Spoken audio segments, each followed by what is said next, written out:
ప్రవీణ్ పగడాల గారు దేవుని వాక్యం కొరకు మరణించిన క్రీస్తు హతసాక్షి. సేవకుడా, నీ మరణం ఎంత విలువైనది. మాలో మరింత సేవాభారాన్ని కలిగిస్తుంది. ఆత్మలో కలిగే ఈ వేదన మాలో అగ్నిని పుట్టిస్తుంది. నిన్ను చూసి నా యేసయ్య ఆనంద బాష్పాలతో సింహాసనం నుంచి లేచి నిన్ను తన కౌగిల్లోకి చేర్చుకున్నాడన్న మా విశ్వాసం మాలో నిరీక్షణ కలిగిస్తుంది. ప్రవీణ్ పగడాల గారి మరణం అనేది ఒక మిస్టరీ. ఏది ఏమైనప్పటికీ ఆయన మరణం దేశంలోనే ఒక కలకలం రేపింది. చూస్తున్న ఆధారాలను బట్టి, సాక్ష్యాలను బట్టి అది కావాలనే ఆయన చంపారని తెలుస్తుంది. జవాబు దొరకని ప్రశ్నలను బట్టి ఇది చాలా బాధాకరమైన విషయం.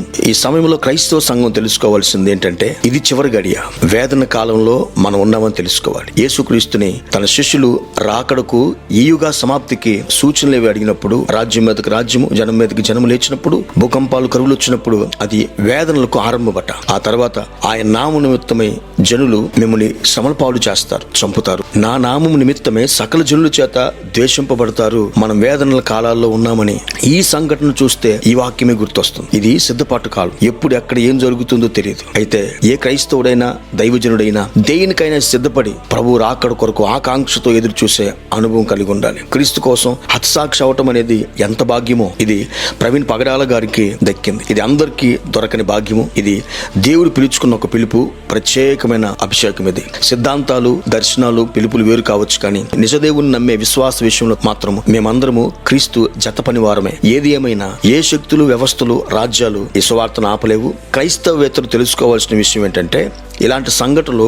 మమ్మల్ని భయపెట్టలేవు. ఇంకా మహిమా భారాన్ని, సిద్ధపాటును కలుగు చేస్తాయి. ఇంకా బలంగా మమ్మల్ని మండిస్తాయి. మానవత్వం అనేది కాస్తైన మనుషుల్లో ఉన్నట్లయితే ఈ రోజు ఈ 2 రాష్ట్రాల్లోనే కాదు, దేశంలోనే ఆయన గురించి ఇంత విచారణ వేదన పడుతున్నప్పుడు పనికిమాలిన పోస్టులు పెట్టి ఏం మాట్లాడుతున్నారో అర్థం కాకుండా, మనుషులకి ఏమైందో తెలియదు.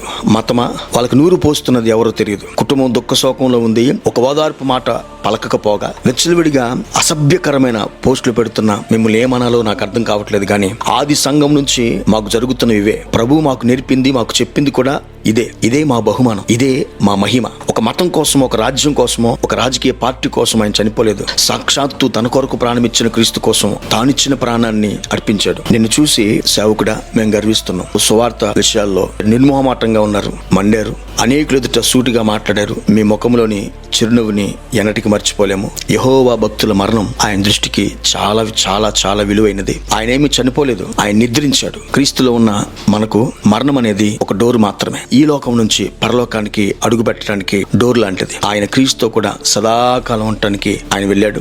ఆయన చేసిన పనికి, ఆయన మరణించిన మరణపు అనుభవాలకి తగిన బహుమానం ఆయనకుంది. అయితే క్రీస్తు కొరకు ఈ సమయంలో, వేదన కాలాల్లో, ఆయన రాకడ సమీపించిన దినాల్లో దేనికైనా సిద్ధపడి ఉన్నామా అనేది ఒక ప్రశ్న.